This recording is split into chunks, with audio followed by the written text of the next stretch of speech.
Over 30 years after Lyle and Erik Menendez were convicted of killing their parents and sentenced to life without parole, they may soon have a chance at release. Los Angeles District Attorney George Gascón has recommended that a judge reconsider their sentencing, a move based on recent evidence presented by defense attorneys alleging abuse by the brothers' father. While Gascón emphasized that he does not condone murder, he believes the brothers' current conduct and the circumstances of the case warrant reevaluation. He stated, "These were brutal, premeditated murders, and their sentences were justified at the time. But now, considering changes in the law and their behavior in prison, they deserve the opportunity to be reconsidered." A court hearing could occur within 30 to 45 days, at which time a judge will decide on the potential resentencing. Gascón supports a sentence allowing for parole eligibility, which would normally translate to 50 years to life. However, since the brothers were under 26 at the time of the crime, they may qualify for youthful parole under California law. Labeling them as model prisoners, Gascón believes there is a high likelihood they could be granted parole if the matter reaches the board. One of the brothers' attorneys expressed hope that they could be home by Thanksgiving. The brothers were convicted in 1996 for the fatal shootings of their parents, Jose and Kitty Menendez, in 1989.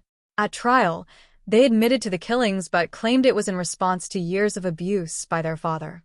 Their initial trial, one of the first televised cases, ended in a mistrial, while the second trial resulted in convictions and life sentences.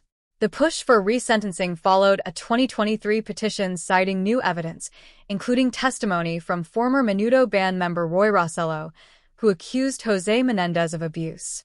This, combined with a California law allowing courts to review sentences based on comparable cases, fueled the recommendation. Gascón noted that family members have corroborated reports of abuse and described a severely dysfunctional home environment. He also referenced the brothers' contributions in prison, noting their efforts to support other inmates and address untreated trauma.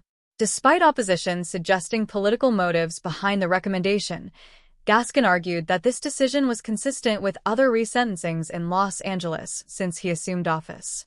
Attorneys for the brothers have expressed optimism, hoping they could soon be released.